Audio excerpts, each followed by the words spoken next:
Dream11। इस खेल में आदत लगना या आर्थिक जोखिम संभव है, जिम्मेदारी से खेलें। हम सभी लोग जानते हैं कि हमारे इंडिया में क्रिकेट को कितना ज़्यादा पसंद किया जाता है और जिसमें पसंद करने वाली जो ऑडियंस है उसमें 18 से 25 साल तक की उम्र के जो लोग हैं वो सबसे ज़्यादा इस क्रिकेट गेम को पसंद करते हैं। लेकिन क्या आज के समय में क्रिकेट बस एक गेम बनकर रह गया है या फिर एक एडिक्शन? क्योंकि यहाँ पर लोग क्रिकेट को एक गेम की तरह एंजॉय नहीं करते हैं। अब जो है मोस्ट ऑफ दी लोग क्रिकेट फैंटेसीज एप्स जैसे Dream11 या फिर My11 सर्कल, जहां पर आपने बड़े बड़े सेलिब्रिटीज को बड़े बड़े ये कहते हुए सुना होगा कि आप जाकर टीम बनाओ और ये मैं कर लेता हूं। तो इसकी इतनी ज्यादा मार्केटिंग, इसका इतना ज्यादा क्रेज, अब लोग क्रिकेट को क्रिकेट की तरह नहीं, अब वो लोग फैंटेसीज एप्स पर अपना पैसा लगाकर और ज्यादा पैसा कमाने की लालच में है। जैसा कि हम सब जानते हैं कि आज के हमारे इस भारत देश में क्रिकेट को पसंद करने वाले बहुत सारे लोग हैं। सबसे ज़्यादा जो क्रिकेट को पसंद करते हैं वो यंग जनरेशन है, जिसका एज क्राइटेरिया लगभग 18 से 25 साल का है। इस 18 से 25 साल की एज क्राइटेरिया में most of the 80 to 90% students हैं। लेकिन अब आज के समय में ये जो क्रिकेट गेम है ये एक बस गेम बनकर नहीं रह गया है, क्योंकि यहाँ पर अब बहुत सारी फैंटेसीज एप्स जैसे Dream11 या फिर My11 सर्कल जो क्या कर रही हैं, जो बच्चों को एडिक्ट बना रही हैं, बच्चों को लालच दे रही हैं कि वो मात्र 40 रुपए या 50 रुपए में टीम बनाकर और 1 करोड़ तक का इनाम जीत सकते हैं। पर ये बात आप और मैं बहुत अच्छे से जानते हैं कि अगर वो 1 करोड़ सबको देने लग जाएंगी तो वो कंपनीज फिर खुद कैसे कमाएंगी। ये सब कुछ कंप्यूटराइज्ड है। 100 लोगों में से 99 लोगों से ये पैसा कमाती है और किसी एक को कहीं जाके थोड़ा बहुत पैसा दे देती है। इसमें जीतने की प्रोबेबिलिटी ना के बराबर होती है। मैं कहूंगा 50-50 भी नहीं होती है, ना के बराबर होती है प्रोबेबिलिटी। लेकिन फिर भी लोग इस पर पैसा लगा रहे हैं और ये जो पैसा लगाने का जो एडिक्शन है ये शुरू होता है 50 रुपए से, और 50 रुपए से ये 100 रुपए होता है, 100 रुपए से 1000 रुपए, 1000 रुपए से 1 लाख रुपए भी हो जाता है। और ये बात जो है स्टूडेंट्स नहीं ध्यान दे पा रहे हैं, क्योंकि कई बार क्या हो रहा है कि स्टूडेंट्स इस क्रिकेट और इस फैंटेसीज एप्स के चक्कर में इतना ज्यादा पड़ गए हैं कि उनके पास पैसा नहीं होने की वजह से कई बार वो अपने दोस्तों से पैसे उधार लेके इन ऐप्स पर लगाते हैं, कई बार माँ बाप की पॉकेट से पैसे चुरा के इस पर लगाते हैं, और कई बार वो अपने कॉलेज, अपनी कोचिंग, अपनी सेमेस्टर की फीस भी इस पर लगा देते हैं। और ऐसा भी देखा गया है कि जब बच्चों ने अपनी कोचिंग की फीस, अपने कॉलेज के सेमेस्टर की फीस इन ऐप्स पर खर्च कर दी और अब उनके पास पैसे नहीं बचे हैं और उनको ये डर लगा कि हाँ शायद मेरे मम्मी पापा को अगर पता चल गया तो क्या करूंगा मैं, इससे अच्छा वो कई बार सुसाइड भी कर लेते हैं। तो अब ये जो क्रिकेट है, क्या बस सिर्फ एक क्रिकेट एक गेम रह गया है? क्रिकेट को क्या अब सिर्फ एक क्रिकेट के नजरिए से देखा जाता है? नहीं। रिसेंट में लोगों के बीच बढ़ता हुआ ये जो क्रेज है, ये क्रेज उनकी जान ले रहा है। रिसेंट अभी एक इंसिडेंट हुआ है बेंगलोर में, जहां पर आरसीबी का एक प्रमोशनल इवेंट चल रहा था। में 2025 की बात है, और जहां पर ओवर क्राउडिंग की वजह से, प्रॉपर मैनेजमेंट ना होने की वजह से 11 लोगों की मौत हो गई और 75 लोग इसमें घायल हो गए, जिसमें काफी सारे बच्चे ऐसे थे, काफी सारे ऐसे लोग थे जो स्टूडेंट थे, जिनके अपने कुछ सपने थे, जो कोई ना कोई कोचिंग कर रहे थे, कोई ना कोई बच्चा कॉलेज में था, कोई ना कोई बच्चा स्कूल में था,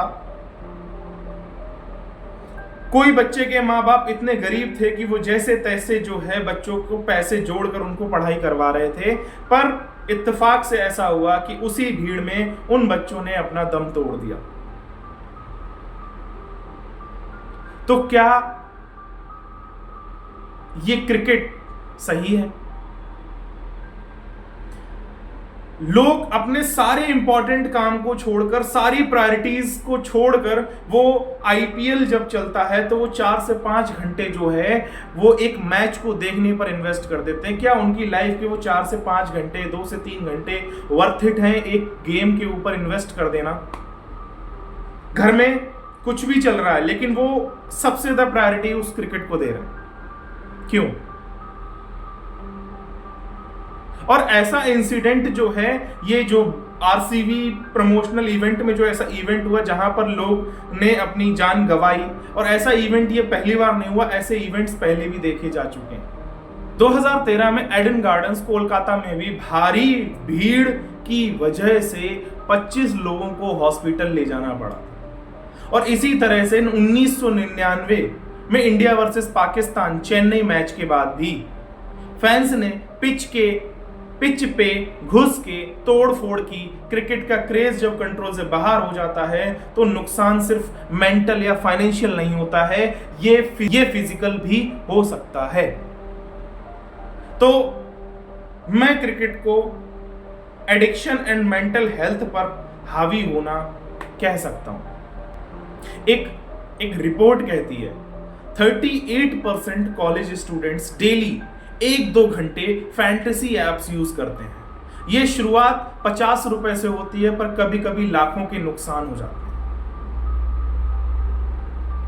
निम हंस के साइकेट्री एक्सपर्ट्स वॉर्न कहते हैं fantasy betting leads to anxiety, debt, low grades, depression and even suicide. एक 11 साल के बच्चे ने 6000 का डेट ले लिया ऐप पे और उसने सुसाइड कर लिया। ये बस एक कहानी नहीं, ये असली इंडिया है। आपको हर मैच के पहले एड्स मिलते होंगे, खेलो ड्रीम 11, बन जाओ लखपति, विराट कोहली, MS धोनी जैसे आइकन्स इंडोर्स करते हैं इस एप्स को। लेकिन डिस्क्लेमर छोटा होता है, ये नशा दे सकता है, ये एक साइकोलॉजिकल मार्केटिंग ट्रैप है जिसमें स्टूडेंट्स स्किल्स के नाम पर पैसा डुबाता जाता है। सुप्रीम कोर्ट ने इन एप्स को बैन कर दिया था पर फिर से ये अनबैन हो गई और सुप्रीम कोर्ट कहता है इसे गैम्बलिंग नहीं, इसे स्किल गेम बोलो। पर अभी भी हमारे इंडिया में कुछ ऐसे स्टेट्स हैं जैसे तेलंगाना, आसाम जैसे स्टेट्स, इन्होंने इन एप्स को बैन किया हुआ है क्योंकि इसका इंपैक्ट यूथ पर बहुत खतरनाक हो रहा है। पैसे से पैसा कमाना ना सीखो, पहले सीखना सीखो। रियल लाइफ में रियल मेहनत करो। क्रिकेट देखना ठीक है पर जब वो प्रोडक्टिव चीजों का वक्त छीन ले, वक्त चुरा ले, तब वो पॉइजन बन जाता है। पेरेंट्स के लिए मैं कहना चाहूंगा कि बच्चों से खुलकर बात करें, उनको मॉनिटर करें क्या इंस्टॉल कर रहे हैं, उनको फाइनेंशियल एजुकेशन दें, ठीक है, उन पर ध्यान रखें, उनसे खुलकर बात करें, वो अपने मन की बात आपसे रखें। और गवर्नमेंट के लिए मैं कहना चाहूंगा कि वो इन एप्स के लिए एक स्ट्रांग वार्निंग के लिए इन एप्स को कहें ताकि ये छोटा सा डिस्क्लेमर नहीं, एक अच्छी सी वार्निंग दें ताकि लोग इसको शुरू करने से पहले ही अच्छे से सुन लें। उसके बाद इन एप्स को चलाने के लिए एक प्रॉपर एज वेरिफिकेशन होना चाहिए। स्कूल्स में मेंटल हेल्थ करिकुलम भी होने चाहिए। फैंटेसी एड्स में हेल्थ एडवाइजरी कंपलसरी हो। तो बस मैं ये कहना चाहूंगा कि ये क्रिकेट, ये फैंटेसीज एप्स, ये हमारे स्टूडेंट्स को खत्म कर रही हैं धीरे धीरे धीरे। अभी उनके पास पैसे नहीं हैं तब वो 50 रुपए से खेल रहे हैं, लेकिन जब वो कमाने लग जाएंगे तब वही 50,000 रुपए से खेलेंगे। तो मेरा ऐसा मानना है कि उन्हें आज यहीं और इसी वक्त जो है रोकना है। किसको मिलकर? आपको, मुझे, इस गवर्नमेंट, हम सबको मिलकर इन सभी चीज़ों को रोकना है। इन सभी चीज़ों के ऊपर रोक लगानी है, अपने बच्चों को समझाना है, अपने बच्चों की काउंसलिंग करनी है, बच्चों के ऊपर प्रॉपर नज़र रखनी है, उनको जो भी पैसा दें उसका प्रॉपर हिसाब किताब लें, ठीक है। और अगर वो कुछ भी ऐसा कर रहे हैं, अगर आपको लगता है, तो उनसे बैठकर बात करें। तो बस एक और बात, क्रिकेट एक खेल है और रहना चाहिए, पर जब खेल जिंदगी लेने लगे तो सोचने की जरूरत है। कहीं आपका बच्चा भी इस फैंटेसी ट्रैप में, क्या उसके सपने, उसकी जिंदगी सिर्फ एक मैच की वजह से खत्म हो जाएगी? एंड में मैं आपसे बस सिर्फ इतना कहना चाहूँगा, इस वीडियो को ज़्यादा से ज़्यादा शेयर कीजिए, शायद किसी की ज़िंदगी बच जाए।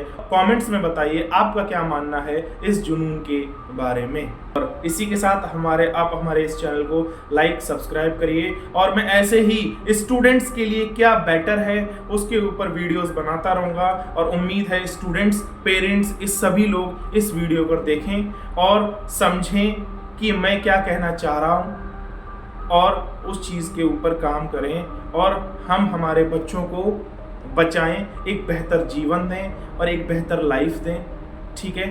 तब तक के लिए जय हिंद, जय भारत।